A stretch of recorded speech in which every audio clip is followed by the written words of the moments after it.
बढ़ते हैं जी आगे, बात जरा श्रीनगर की करते हैं और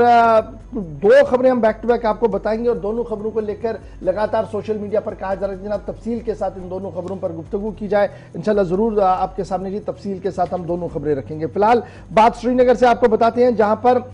MBBS सीटों का मामला जो पिछले 1.5 साल से लगातार सुर्खियों में था, बल्कि 1990 से ही लगातार ये सुर्खियों में आ रहा था, लेकिन अब आहिस्ता आहिस्ता करके सरकार ने उस पर शिकंजा जो है वो कस लिया है।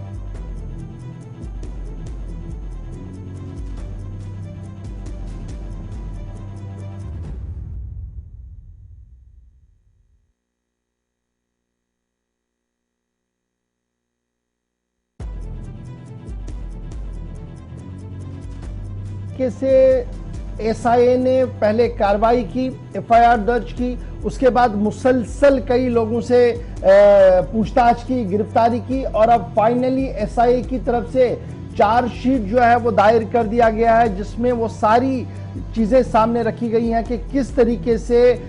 सीटें बेची जा रही थी। यानी पाकिस्तानी के अंदर जो मेडिकल कॉलेज हैं वहां से जो सीटें पाकिस्तान की तरफ से, पाकिस्तानी एस्टैब्लिशमेंट की तरफ से हुर्रियत नवाज लोगों को दी जा रही थी, उन्हें किस तरीके से बेचा जा रहा था और वो पैसा किस तरीके से बाद में यूज किया जाता था, यूटिलाइज होता था जम्मू कश्मीर के अंदर इंतहा पसंदी और दहशतगर्दाना कार्रवाइयों को आगे बढ़ाने के हवाले से एक डिटेल चार्जशीट जो है वो दायर कर दिया गया है। स्पेशल जज जो NIA एक्ट के तहत डेजिग्नेट किए गए हैं श्रीनगर के अंदर, मनजीत सिंह मनहास, उनकी अदालत में कल ये चार्ज जो है वो फ्रेम किए गए हैं और ये FIR जो थी, FIR नंबर 5/2020, इसे रजिस्टर किया गया था CIK/SIA ने 27/7/2020 के अंदर, यानी 2020 में FIR दर्ज हुई, 21 पूरे साल कार्रवाई चलती रही और 22 के कल वाले दिन में बाज़ाब्ता तौर पर फर्द जुर्म जो है चार्जशीट जो है वो दायर कर दिया गया है। और डॉक्यूमेंटल एविडेंसेस को जब आप एनालाइज करते हैं तो पता लगता है कि दर्जनों लोग ऐसे हैं जिनकी गिरफ्तारियां हुई हैं और जिनके ऊपर इंतहाई संगीन इल्जामात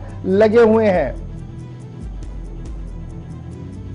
हिलाल हांजुरी श्रीनगर से हमारे साथ है। हिलाल, जरा अपडेट कीजिएगा, कई दिनों से ये खबर सुर्खियों में थी कि कार्रवाइयां हो रही हैं, गिरफ्तारियां हो रही है, पूछताछ हो रही है, हुर्रियत नवाज लोगों से गुफ्तगू हुई थी, उनकी गिरफ्तारी हुई थी। At the end of the day जब चार्जशीट दाखिल हुआ है, क्या क्या चार्जशीट के अंदर है, किन लोगों के ऊपर फर्द जुर्म आयद कर दिया गया है? बिल्कुल गौहर, जैसा कि आपने खुद ही जिक्र किया कि ये साल 2020 जुलाई 20 तारीख की तब से इसकी तहकीकात और गिरफ्तारियों का सिलसिला लगातार जारी है। और कल ही जो UAPA की अदालत शहरी श्रीनगर के अंदर है, उसमें जो जस्टिस मनजीत सिंह है, उनकी अदालत में ये चार्जशीट दायर करने के बाद जो चार्जेस है वो तय किए गए हैं, फ्रेम किए गए हैं 8 अफराद के खिलाफ, जिसमें साल्वेशन मूवमेंट के चेयरमैन जफर अकबर भट्ट जो है उसका नंबर पहले आता है और उसके बाद मजीद 8 अफराद जो है वो इस लिस्ट में रखी गई हैं जिनके खिलाफ ये फर्द जुर्म आयद की गई थी। तो इस तरह से इस केस को जो इन्वेस्टिगेशन हुई है और इस इन्वेस्टिगेशन को मिलिटेंसी के साथ जोड़ा गया है, क्योंकि बताया जा रहा है इस इन्वेस्टिगेशन में SIA ने जो किया है, उनका कहना है कि जो ये MBBS सीटें खरीदी जाती थी और उसके साथ साथ जो यहाँ से पैसा हासिल किया जाता था उसको जम्मू कश्मीर के अंदर मिलिटेंसी के लिए इस्तेमाल में लाया जाता था। Number 1 part. नंबर 2 इसका ये पार्ट भी था कि जो MBBS जिन बच्चों को कराया जाता था या मुख्तलिफ टेक्निकल और प्रोफेशनल कोर्सेज के लिए जब उन्हें पाकिस्तान के अलग अलग शहरों में ले जाया जाता था, तो वो ज्यादातर या तो मिलिटेंटों के या जो मारे गए मिलिटेंट है उनके रिश्तेदार होते थे, उन्हें कंपनसेशन देने के लिए किया जाता था। तो 2 पहलू यहाँ से निकल कर आते हैं। एक कि जो मारे गए मिलिटेंट कश्मीर के अंदर इस मुद्दत के दौरान थे, उनके रिश्तेदारों को कंपनसेट किया जाता था और इस कंपनसेशन के तहत उन्हें मुख्तलिफ कोर्सेज, खास तौर पर जो MBBS है वो पाकिस्तान के अंदर कराया जाता था। और नंबर 2 में इसमें यह है कि जो मुख्तलिफ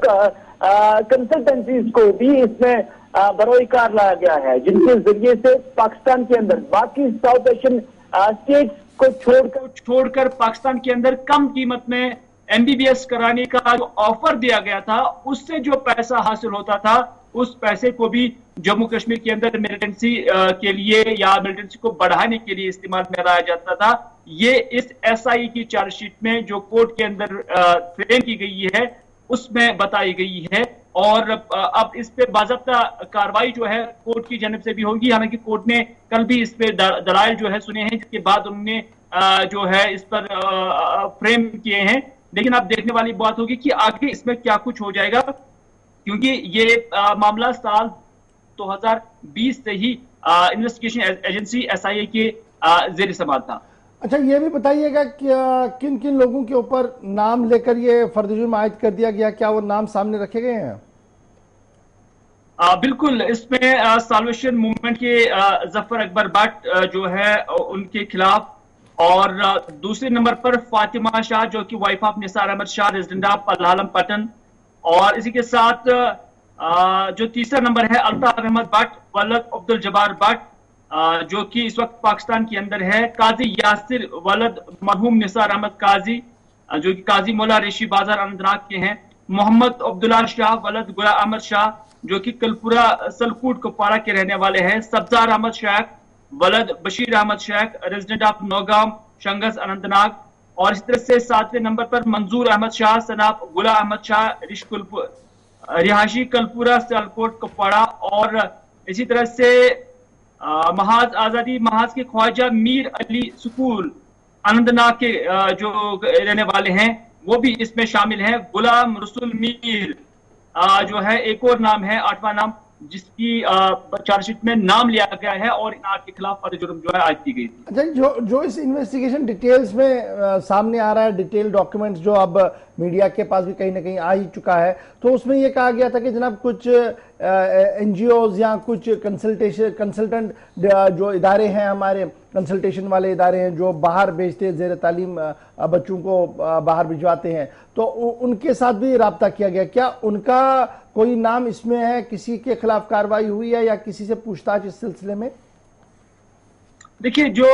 एसआई की स्टेटमेंट अभी तक सामने आई है उसमें यह कुछ भी नहीं कहा गया है कि क्या उनके खिलाफ कार्रवाई हुई है कि नहीं हुई है, लेकिन इनका इंदराज जरूर इसमें किया गया है कि कैसे उनका इस्तेमाल भी होता था और उसकी तहकीकात क्या है वो अभी डिटेल में हमारे पास नहीं है। लेकिन इतना जरूर कहा गया है कि उनकी खिदमात को बरोकार लाया गया और उनके जरिए से जो साउथ एशियन कंट्रीज हैं जहां पर एमबीबीएस कराए जा रहे हैं, पाकिस्तान के अंदर उन कंट्रीज के मुकाबले में ये एमबीबीएस सस्ते दाम पे होता था, सस्ती कीमत पे होता था। और उनका मानना है, एसआई का मानना है कि इसकी पीछे मंशा थी कि जो कुछ भी पैसा है वो यहीं से इकट्ठा किया जाए और यहीं पर मिलिटेंसी के लिए इस्तेमाल किया जाए। तो इस तरह के इल्जामात जो है वो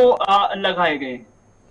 बहुत बहुत शुक्रिया हिलाल हमारे साथ ज्वाइन करने के लिए। फिलहाल चार्जशीट जो है फ्रेम कर दिया गया है 7 लोगों के खिलाफ स्पेशल कोर्ट के अंदर, और ये मामला जनाब सामने रखा गया है जिसमें ये सारी बातें हमने आपके सामने रख दी है। एसआई ने जो कार्रवाई की। अब